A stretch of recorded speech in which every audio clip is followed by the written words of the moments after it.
So the media, the modern media of advertising media, are so clever in psychological manipulation that the public has come to accept what these ethicists have been telling them. And the world we live in, with rationalizing artificial procreation, euthanasia, and all these death-dealing affairs, is accepted by the public, just as they accept how to, they go and buy things the way the advertising industry gets them to buy them. The fact of the matter, this has invaded the church ever since Vatican II. After Vatican II, there were people who were influenced in the church from the time of the French Revolution on, to become more and more dissident and subjectivists, moral relativists. And they are numerous. The average person isn't to blame because they don't really realize what's happening. But the people in positions of philosophical and theological positions in the church who believe, as the relativists do, have a lot of answering to do. However, in some ways it's good that things are so bad, because people are beginning to wake up. Now this Freedom of Choice Act that Obama is producing is almost on the point of having the Catholic hospitals all disappear, which would be a huge problem because about 20 or 30% of the hospitals are Catholic in the States. And they may back off on that one. But the Catholics have been, they are waking up. And I know that the young seminarians that I know, and more of the young priests, are aware of bioethics. See, bioethics is terribly important because the real big changes that are taking place in society are scientific, technological, and biological. And this is where most of the evil is coming in. But under very, pardon me, sophisticated, wearing very sophisticated clothes.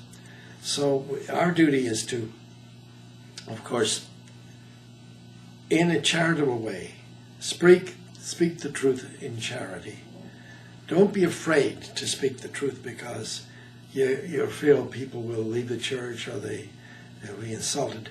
Do it charitably, but it is not charity not to speak the truth.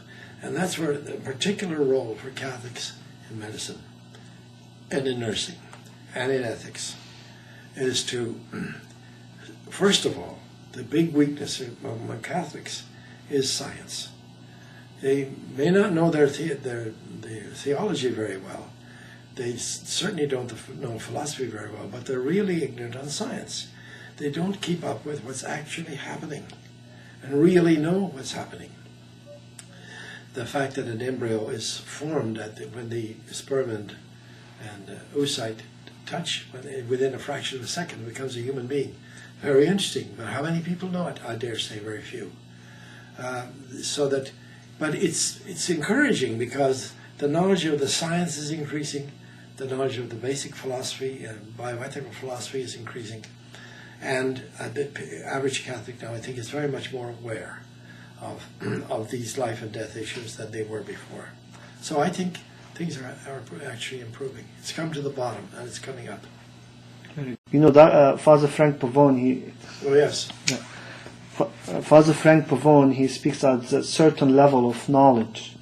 You know, when we speak the culture of the pro-life message, the mission, we don't understand the level of knowledge of the ignorant of the pro-life message, and sometimes when we speak language of the pro-life, we feel that the message is not penetrating or is not registered in people's mind. How many steps that we should get into people, you know, telling them the pro-life message? We must be aggressive. We cannot just sit back and say, okay, let everything go. We can't do that. How do we start? You know, that it must be, we have to spread the seeds. I think that the thing to emphasize is truth, reality. The reality is that the Lord is present in the Blessed Sacrament, that he was with us in Israel during his lifetime. He's just as much with us when we enter a church. He's there at a certain point, a certain place. Then we have to become much more devoted to the Blessed Eucharist, because he has the power, the spiritual power, to enlighten our minds that no amount of reading, etc., can do. Yes. On the other hand, we must read more. We must actually learn our faith. Look, the grade schools have got to teach the Baltimore Catechism or something like it. A computer doesn't function. It can have logic circuits, but it doesn't have a memory. It doesn't work. Children are like that. They got to memorize the faith before they start dealing with problems later. And so they must go back to a catechesis, which includes the memory of the faith. It's basics. Then take it from that point on and continue it at the parish level. For instance, the natural family planning should be in every parish, available in every parish. It isn't. That's ridiculous. The other thing is that the professions that are involved at a professional level, they should have a more sophisticated knowledge of the teaching of the Church. This is good news. It is good news, of unbelievably good news, but people don't believe it because I think they think of the faith as almost fairy tale. It's not guts and it's not the reality anymore, but it is reality. And when you get away from spiritual reality, you get into nature bites back. When you do unnatural things, nature bites back. Yes. And so that it's just a question of self-preservation for eternity. Yes. As well as doing God's will.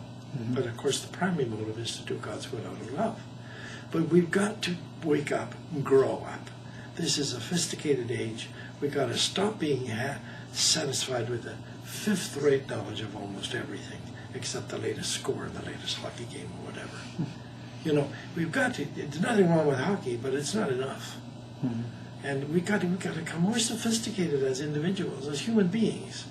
And of course, more sophisticated as Catholics. We should know our faith better, and we should be able to communicate it. Now, a lawyer, for instance, will have a different emphasis from, say, a businessman or a union boss, and there's another problem. Following Vatican II, the Catholic public split into people who were interested in life issues and people who are interested in justice and peace. Now, that's not to say that the people in life issues aren't interested in justice and peace. They are very good. They help the unwed mothers, and they do a lot of good in that area. But unfortunately, many of the justice and peace people seem to me, from what I've seen and heard, to have gone into the lay camp with regard to the life issues. They support contraception. They support abortion. At least some of them do. And they have to come together. Mm-hmm. They have to really come together and get it straight. Well, thank you, Dr. Shea. May God bless you. Thank you.